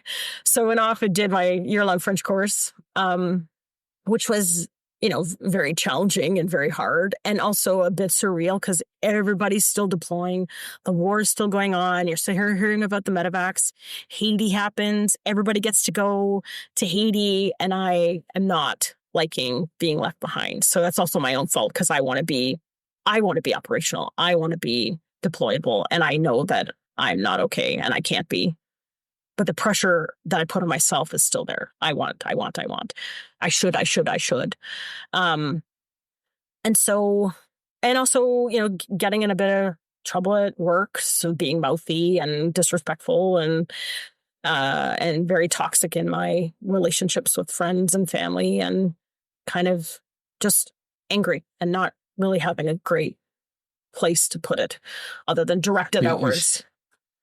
You seem to indicate that as you're going through this, like, you can see the issues you're having, but you're not able to change behavior. Is that what I'm hearing? No, I think that comes with, years of introspection after the fact. I think at the time, I felt like I was justified in my actions and in my behavior, and certainly, my ego, kind of validated, no, you can keep doing this. Like, it's, you did this, you deserve, to be whatever. So I certainly, it's all kind of in retrospect now that I recognize what I was doing. But at the time, no, I certainly was not that insightful. I knew that I wasn't well. I just didn't really understand, because I think you've heard me speak at the Sam Sharp breakfast where like, how do I get sick doing a job that I love, in a place that I loved, for a cause I believed in, with people that I loved, that I had spent my entire life preparing for up to that point? How do I, as a critical care emerged trauma nurse, get sick from doing that said job? To me, people were getting PTSD, were the guys that should, and rightfully so. Like, you are outside the wire, you are getting blown up and attacked and shot at, you're watching your friends die and your colleagues die horribly. It's this threat of risk of death and dismemberment every day. That's, to me, the people that not should be, but who almost are like entitled to be getting PTSD. How do I get PTSD from, again, a job I loved, a place I loved, people I loved, cause I believed in? That makes no sense. So I didn't really have that kind of insight understanding that I was certainly very much weak. And that obviously, I think, was the attitude back then towards mental health injuries. And obviously that shifted and changed over the last, 2 decades. But prior to that, you hear the chatter and you see the stigmas, and I was like, oh God, I can't be that person. I can't be that girl. I can't be that woman in the military who's got a mental health injury, that, and especially as a healthcare professional, I mean, you're already, not really a soldier according to, all the other soldiers. So now I have that added stigma kind of put on my plate. So I certainly was very hard on myself for getting sick, if you may. So, yes. So at what point did you realize that you were having, a normal reaction to an incredibly abnormal situation? So you're saying, I wasn't outside the wire. I was trained for this. I love my job. So how did I get sick? At what point did you understand how totally reasonable it was for you to be having this reaction? It was a while later. I want to say probably like maybe 2013. So, got diagnosed actually technically in like 2009 with the Operational Stress Injury Clinic in Ottawa. And then, was, doing a lot of therapy and a lot of, counseling. And then in 2010, I went on leave without pay to go to Germany, to the posting in Germany. I wasn't allowed to go to Germany initially because I had a history of PTSD. So I couldn't go there for the job, but I could go there as a spouse on leave without pay. And then when there was a job the following year, and I could, apply as the nurse to be one of the military nurses in Germany. So I went to Germany on leave without pay. So now I'm isolated. I've limited access to, counseling. I met some really amazing friends and supports, but I have limited access to friends and supports. I've limited income, and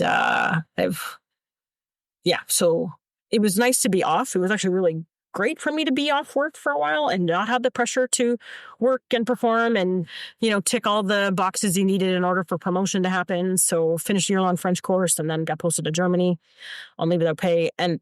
But I'm also now realizing that, maybe I'm not as well as I think I am, but I'm also not really seeing how volatile and toxic I am. So, my husband and I split in Germany, and I really am not coping and doing well. So I ended up, I got arrested in Germany, and I spent a night in a German jail cell, and that was my kind of TSN turning point, where I was like, what is going on with you? How did you go from this point in your life where you're like, potentially on the path to getting promoted and leadership, and, you've got all these tours and experience, and you've got,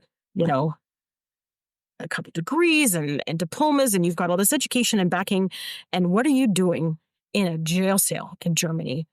And, just was completely humiliated and realized, and, very, that to me was kind of my wake up call. Like, I either shit or get off the pot, essentially. Like, I either start really paying attention to what my root issues are. And I hadn't really started diving into my traumas from Afghanistan and the things that were kind of still haunting me. I was really kind of paying it lip service, and I was out of control with my drinking. And my chain of command made the decision to bring me home early from the posting, which I was completely humiliated by. But it's probably what saved my life, because I think if I'd stayed in this isolated kind of fishbowl environment, I wouldn't probably be here today. So came back to Ottawa, kind of in shame and disgrace. I was court-martialed, and I'm put on CMP, so my career is over as I know it, and struggled a bit. So I got posted to the clinic in Ottawa, and my chain of command was incredible. And Colonel Giselle Fontaine was my CO at the time, and she really recognized that I wasn't unwell. And I knew that I wasn't unwell, but I didn't know the degree and the severity of being unwell. And somebody said to me, this is kind of classic you, you had to go nuclear with your process that this kind of fits you and your personality, you're a bit larger than life. And so you had to have this larger than life, implosion before you finally started to progress and move forward. So I got really serious about sobriety. I got really serious about the counseling, and I started doing really in-depth. I started doing EMDR, the eye motion desensitization training, and started really unpacking all these traumas and moving forward. So it was probably like 2013 that I recognized, okay, I had a normal reaction based on getting diagnosed with PTSD from what I saw there, and what I dealt with in Kandahar. And it's okay to not be okay. And, somebody said to me once, sometimes moving forward is just standing still. And so I think around that time you had the option to opt out of PERs. And I was like, I'm out. I don't care anymore. Like, as soon as I spend a night in a jail cell, I'm like, I am never getting promoted. Like, this is never going to happen for me. And that's okay. And I just kind of shifted gears and really focused on recovery in terms of just kind of letting go of what I had been kind of withholding. And it was like, and so the veils and the clouds kind of started to lift, and I started to get better and heal. And, the nightmares became less frequent. Over time, was eventually able to like wean off all my medications. Was able to manage the rage that kind of stays kind of seepingly, up through the floorboards, but, that kind of settled down and just move forward. So I was only in Ottawa for a year, like 2012 to 2013. And then I got posted to Borden, and I was teaching at our military medical school there, the training center. And I started off running the QL5 MedTech courses, had another incredible team, had a beautiful little house at Wasaga Beach. And I would take the dogs to the beach every day or walk through the trees, like the beautiful parks. And life just righted itself. And I carried on kind of with the counseling and just kind of worked through and finally just found a way through. But it took, now, that's like 5, 6, 7 years in. And I finally started talking publicly. So I think my first real like heart-bearing venture was the Afghan Veterans Project. I had a portrait photo taken, and then I had to write my account of war. And from that, the producer from the History Channel found me for the I Am War documentary. So then I filmed that. And around that time, I was getting involved with True Patriot Love, and I was selected to be on the 2017 Douglas expedition. So we canoed the Keel and Mackenzie Rivers and started linking kind of with that side because I knew eventually I was going to be getting medically released. I felt really fortunate that I could heal and recover while I was in uniform. And I think that made a really big difference as to why my transition has gone so well. And then in 2018, after I was out, I filmed the Forged in Stone documentary with General Hillier and actually a patient of mine from Afghanistan in 2008, which was really cool. So it all just kind of started the pieces started falling forward. And so, yeah. Yeah, well, you said that, when you're talking about your house in Wasaga Beach, that sort of life started to right itself. The reality is you were the one that put everything in place so that it could.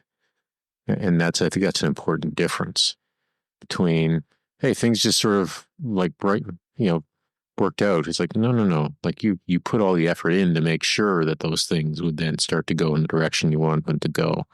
And that's an important difference. Mm-hmm. Yes. It really is. I think it's kind of at the time, I certainly didn't recognize how hard I worked. I think looking back, I'm like, oh man, I did a lot. But I think when you're kind of in it, it just becomes your life. Like, okay, well, today I'm going to this counselor and tomorrow I go see this person. And then also making sure that I was trying to find ways to keep feeling like I was moving forward with my career. So in 2014, started doing my master's in nursing and my nurse practitioner program. And because that had always been a goal and a dream, but I wasn't sure that I was ever going to be able to go back to nursing again. Because now, at the clinic in Ottawa, I was working in immunizations and I worked in the treatment room a little bit, but I wasn't working in civilian hospital as much. And then I got posted at a base in Borden, or the training center in Borden, and I'm teaching now. And I loved teaching. I really enjoyed teaching. That was a lot of fun. I felt like, kind of Yoda passing on my wisdom and at this point, but I also felt like I was, kind of this, when I was in the war, this is what we did, I kind of felt like very old at the time. And then, yeah, but I'd always kind of had this desire to come back to clinical practice. And so, started doing part-time courses through Athabasca University. One of their deans of faculty is a military reserve nurse who had been my first boss when I was in Edmonton. And, she was this incredibly inspiring nursing leader. And Dr. Kim Lamar, she's a amazing, amazing nursing leader. So she convinced me to sign up and join, the Athabasca NP program and loved it. So I kind of worked through it while I was working full time and doing courses part time. And it took me 4 years. I think you have 5 years to complete all, technically if you did it full time, it's a 2-year program. And I did it in like 4 years. Like I took extra long, but. Do you think that, I think one of the things a lot of veterans struggle with is finding that purpose. I love to shamelessly plagiarize one of my mentors about many ways to serve. And you think the fact that your skill set as a nurse is just translates right into the civilian world, that was something that helped, is that you could continue to serve because you had this skill set that was so sought after by every community? You think that was helpful in the transition? I think so. I mean, it certainly makes it easy if you're trying to find a job. I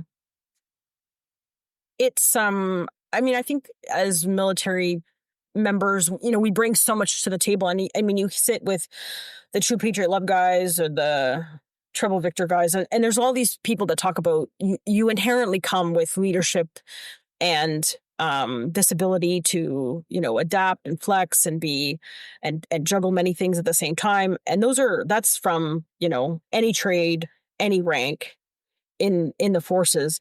And I think we don't really value and appreciate what we bring to the table in that sense to a civilian organization. In healthcare, of course, it's easy because all my qualifications are civilian, less a couple of my military things, and even those things still translate well. So, it certainly helps. I know for myself, I wasn't sure kind of what I wanted to do, like if I wanted to find a clinical focus. And so almost felt like starting from scratch again. So now being a nurse practitioner, my scope is the same as a physician's. The expectation and when the jobs you're working is that you're doing the same job as a physician, and yet I'm not a physician, and my background is nursing. Now I have 30 years of nursing experience behind me, and that comes with, lots of critical thinking skills and knowledge. But there are times where I'm like, I'm not sure I should be the person managing this patient. There's always a little bit of, oh God, what am I doing? So after I left, so I retired, medically released in February of 2018, and I finished my NP program in August of 2018. And I started working just in Wasaga Beach, the South Georgia Bay Community Health Center. There was a maternity backfill. So I did that a few days a week, which was really great. And then I took my full move in 2019 because you get your, release retirement move. So I took myself here to Vernon and just kind of figured out where am I going to start working? So then I started working in Nunavut. I would go for a month at a time and then come back. And it was really incredible to be up in these remote, isolated communities in Canada. And the things I had learned in Afghanistan really kind of solidified, kind of that spidey sense of, I don't like what I see here. Or, I have, this child who's been hit by a snowmobile or a truck or something, and you're managing this trauma. And it just kind of you just fall back into old, I guess, patterns, if you may. But now I'm the nurse practitioner, so I'm the most responsible provider in community. I've got a physician on call in Iqaluit that I have to call if I want to get patients out. But the majority of the time I'm there by myself, and I'm the senior clinician working, with the nurses. And so the decision-making is on site immediately in those moments is on you. And, really kind of solidified, knowledge and also really made me, become a little bit more cautious. Certainly when I was working in emergent ICU and in the military, I was probably way harder on my docs than I needed to be. Like, hurry up, make a decision, and let's go. And this patient, we got a full waiting room. We need to get these people out. And, now it's me making the decisions. I'm like, oh my God, I was such a bitch. So now I'm a lot kinder to my fellow clinicians. But, you look back and you're like, man, it's a lot of pressure. And it's a lot of weight in terms of decision making. And then you were up there and you're working 24/7. And I just started to kind of feel a little bit of that compassion fatigue start to creep back in. I started to just kind of feel that same kind of anger levels and frustration levels coming back in. So I said, I am not going to do this anymore. So I kind of stepped back, and I actually started getting really anxious before I went up. And I hadn't felt that. So, all through the pandemic was going back and forth. You're flying and the plane's empty. Like, that was crazy. And you're traveling and you have to isolate for 2 weeks in community. And so, you have people going to buy your food, and you could go to work, but you can't go anywhere else in the community. And you didn't go anywhere else anyway, but I loved working with the Inuit people. I loved those communities. I loved that job. It was like the absolute best part of Canada. And the best Canadians I've ever met. And just so much history and so much. It really reminded me actually of the Afghans in the sense that, their focus is their family and their loved ones. And, they socioeconomically, there's a ton of challenges. Their housing is overcrowded. Their access to things is obviously quite limited. And they have this kind of like one foot in the future and the present with, you see people walking around wearing, juicy couture hats or, some trendy thing that you've seen on the Kardashians are wearing, whatever. And then they're also wearing it with a sealskin jacket that's been traditionally made. It's such an interesting, such a fascinating and wonderful culture. And so loved every moment, but also felt, starting to get more tired, starting to get more frustrated, starting to not enjoy my time up there, not get excited to go.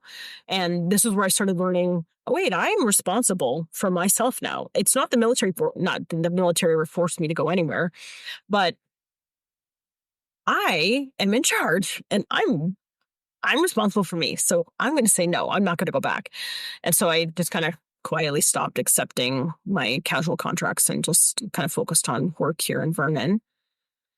And in the last couple of years, switching gears, I'm still doing like urgent primary care here in Vernon. I'm there I was there up until recently, probably 6 days a week, and now shifting into aesthetics and Botox and fillers and wellness. And now I'm shifting gears into like women's wellness, doing hormone replacement therapy along with the aesthetics, which is, I've over the last 30 years, I've really noticed healthcare, even some of the research we have is not based on women, it's based on men.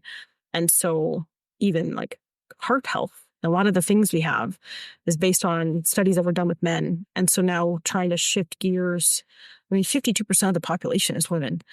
And so we need to make some significant changes. And, now doing menopause, perimenopause management, it's incredibly rewarding and challenging. And you're going to spend at least a third of your life in menopause. And there's some really significant benefits to, kind of initiating hormone replacement therapy, whether it's brain fog and concentration and memory and energy levels. And it also improves cardiac and bone health and cancer risk. It comes with risks, and we do have to manage and mitigate those, and you do need to review them. But we can make small changes that have significant impacts in the quality of life for women, so they can keep, juggling home, job, children, life, and feel more supported. So it's I feel like all of the little small things I've been doing over the last couple of years, in the last, say, 7 years, I've been a nurse practitioner. Now I've all just kind of finally come to light the bulb. This is where I'm supposed to be, and just loving it. So in addition to the things you're doing as a healthcare professional, I know you have some other passion projects and things you're involved with that just layers the different ways you continue to serve. What are some of those things that are also you're spending your time on? So I signed up, technically I signed up, I think in like 2017 or 2018 with Team Rubicon, But I never got deployed because I didn't know I had to do courses and I had to like tick the box up. I want to be deployable. So I did my security check and that was it. And I just was like, I didn't know.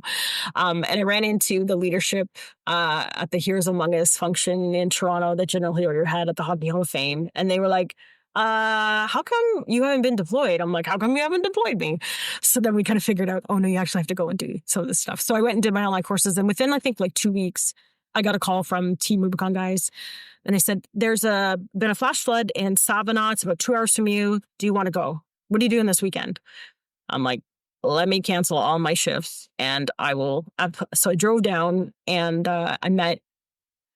I always joke that I spent the weekend with 6 of my dads. You know, it's like I'm the only girl or else I'm the only woman. And there is, you know, these 6 gentlemen who are just incredible. And they are kind and funny and hardworking and dedicated. And it was my first exposure. And I literally rolled around in the mud under this elderly gentleman's house. And I just slinging mud in this crawl space. And it was the greatest weekend I'd had, I think, in like forever. I was like, this is the best thing ever. Like, it's just check brain at door, just do the work. You know, their motto is like, get shit done.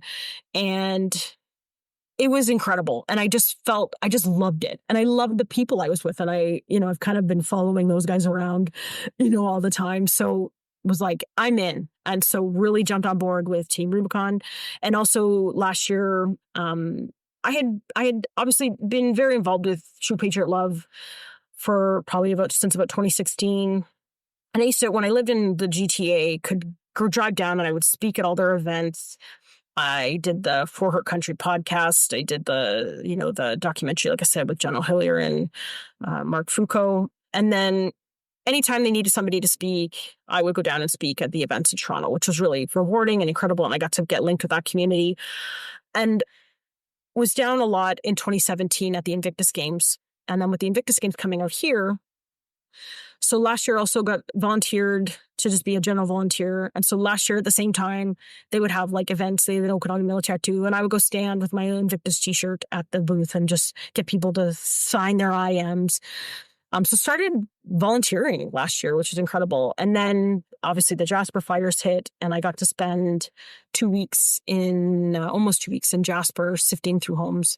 And I met the most incredible people, like my sifting partners, you know, for the first little bit. We had this great group and we recorded these hilarious videos every morning. We'd be like, I pity we play the A-Team soundtrack because one of our guys, he had this great big, he's a retired firefighter, Bernie, and his brother's like the fire chief in Jasper.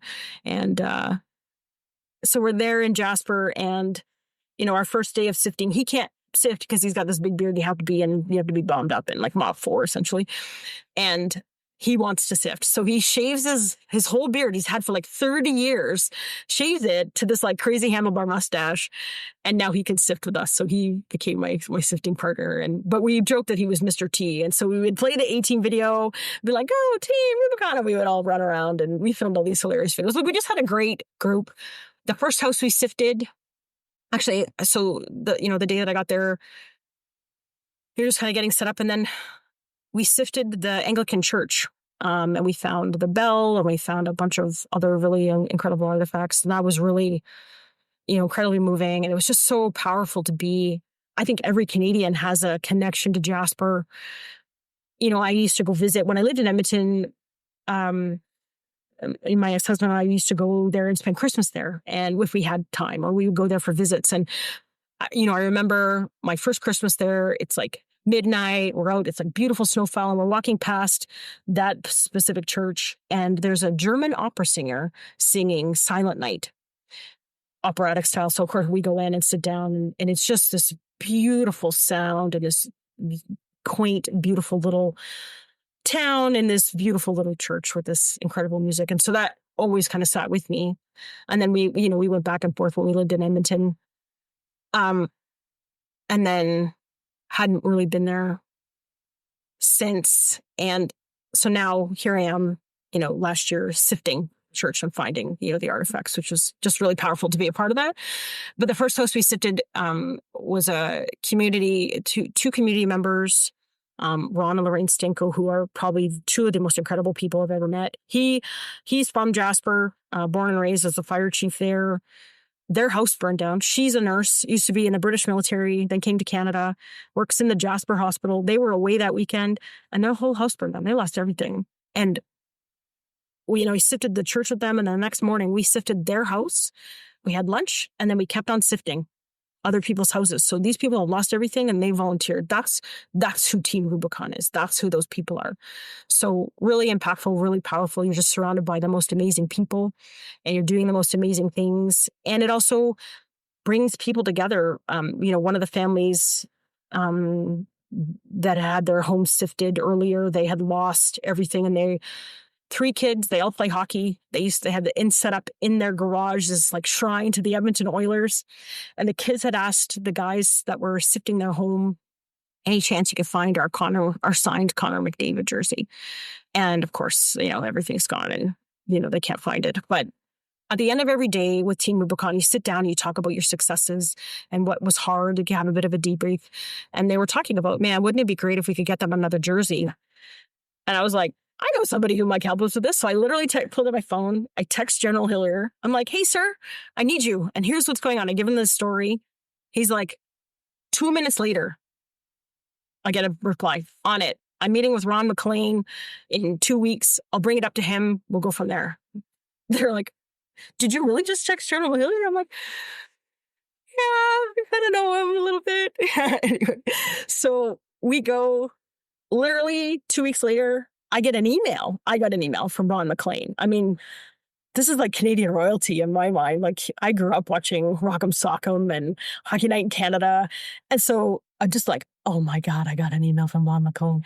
And he's like, on it, I'll get a jersey. We'll figure it out. And the end of October was able to drive back to Jasper and present this family with another signed Connor McDavid jersey. Amazing. Which was incredible. It was just incredible to be a part of it. This is that group of people. This is what they do. This is who they are. I'm totally in love with the organization and the people that I've met and for what they do. They're just generous and kind and giving. And it's all volunteers from across the country. I met the most amazing people who are so inspiring. And you're just working hard with really great people. So it's really rewarding. I actually got roped into next weekend. I'm off to Chilliwack to do my chainsaw course. Right on. And so that's, I know everyone's like, you are going to go learn how to use a chainsaw. I'm like, I already know how to use a chainsaw. I just don't use a chainsaw because, how did Marianne cut off her leg? You're like, oh, look at that bright and shiny object over there. And there goes my leg. But I'm going to bring some tourniquets. It'll be okay. And then I had signed up to volunteer, obviously, with Invictus. And so I got selected to be part of the medical team. So was in Vancouver volunteering just recently with the Invictus Games. And again, not really sure, kind of what I was going to be doing with the medical team. I think a lot of people don't really know what nurse practitioners are and what we can do. But I didn't care. I just wanted to go and be a part of it. And so you just kind of walked around with a medical bag and responded to a few things when I needed to. And I spent 99% of the time reconnecting. So my team from 2008 was there. So we have a Kiwi X-ray tech and a Kiwi nurse who are part of the Kiwi Invictus Games team. 2 Canadian military nurses that I was there, that I worked with in 2008 are there. A Brit nurse from the UK is also there with the British UK team. And I had time with each of them. And obviously, all the other medical people, there's medics, there's PAs. So we had a really significant medical presence at the Invictus Games as team members and then supporters. Every time I sat with somebody, whether it was my friend, the British nurse, and I watched her walk into the building, I was like, I know her. Wait a minute. And then followed her around trying to find her. And we just had this most amazing reunion. I had it with all of them where we all had the same struggles. So no matter what country we were from, how many times we had deployed, we all went home. We all struggled. We all had the same path where we felt burnt out from working. We didn't want to work as nurses anymore. And then we kind of all found our way back. Some of our lives fell apart a little bit more than others. Certainly mine imploded quite significantly and spectacularly, but put it back together. And we all had the same kind of belief, everything happened for a reason. All of those things we went through have led us to where we are today. One of the Kiwi nurses had this really great analogy. He said, we all went there and we left a piece of ourselves in Afghanistan, and every person who's been there will say that. He said, but I like to think that I also left a piece of ourselves in each other. And when we're all back together, it's like having your soul back together again. And I certainly know the greatest impact for me was being with those people again and having this kind of just felt whole again. Like there was nothing like what we experienced at the Roll 3 together. And we got to really, we got to share that, and we still get to share that. I feel this sense of connected and calmness when I'm around them. So, and I also got to see people from earlier in my career, like other colleagues from, different trades and professions, that we either friends of myself and my ex, or certainly friends and, or people that I had worked with. And, it's seeing me, the last time they saw me was when I was probably at my worst. So, kind of really kind of wild and chaotic and toxic. And now that's not who I am, and that's not my life anymore. And so felt really great to be able to reconnect and show. And a lot of them said, we didn't know what was going on with you. We didn't understand. And, you were the first one who really started talking about what you had gone through. And you were the first one who started putting it out there like, hey, like I had a really hard time and this is how I put my life back together. So, there's a few, and there are lots of people who said, I never knew how to explain to my family what we experienced over there. But, with some of whether it was the documentaries or the podcasts or the other speaking events that I've done, they just said, now I could just say, hey, listen to that and then come back and talk to me because I'm going through the same thing. So it was kind of reassuring and very kind of them to say those things. So. Maybe one of the last thing I'll ask you is, I think you have another sort of, you have so many things you're involved with, but whatever you can share about this more recent one that you're working on, I think it's pretty interesting. Yeah, and it's pretty powerful. So I'm working with a company called Building Block. And we are trying to find ways for Canada to help the Ukraine meet their massive demand for prosthetics from their war. And they have a significant amount of amputees that will wait a very, very long time for prosthetics. And so working with this amazing company, like I said, called Building Block. And we are in discussions with the Ukrainian government. And we had a meeting with them during the Invictus Games that Senator Rebecca Patterson helped arrange. And we are in discussions, and we are ready to launch a way to kind of help improve very rapidly their access to prosthetics. So that's in the works, understandably, of course, with everything that's happening in the Ukraine, especially after yesterday's meeting in Washington. Obviously, they're very distracted and very busy. So hopefully in the coming months, they have a lot of external pressures, but we are kind of ready to help them in a very significant way. So really excited to be a part of that piece too, and kind of bring, I almost feel like it kind of brings back full circle all the kind of things I did earlier in my career and now the things I'm doing now, and be able to help. So very rewarding and very impactful. So really excited, and I'll give you all the details when we finally are able to talk about it. I can't wait. Mm-hmm. And you have such an inspiring story. There's just incredible of you to share with such honesty your childhood, your journey through the military, and what you're doing now. And I thank you so much for that, and for being one of our Northern Sentinels. Thank you. I'm pretty humbled and honored to be included with the very prestigious crowd you've had on your show. I'm a big fan, like I said. So thank you for including me. I hope you enjoyed my conversation with Mary Ann. Please subscribe to The Greater Good on Substack to get this and other content to help you citizen better. Thanks for listening, and goodbye until next time.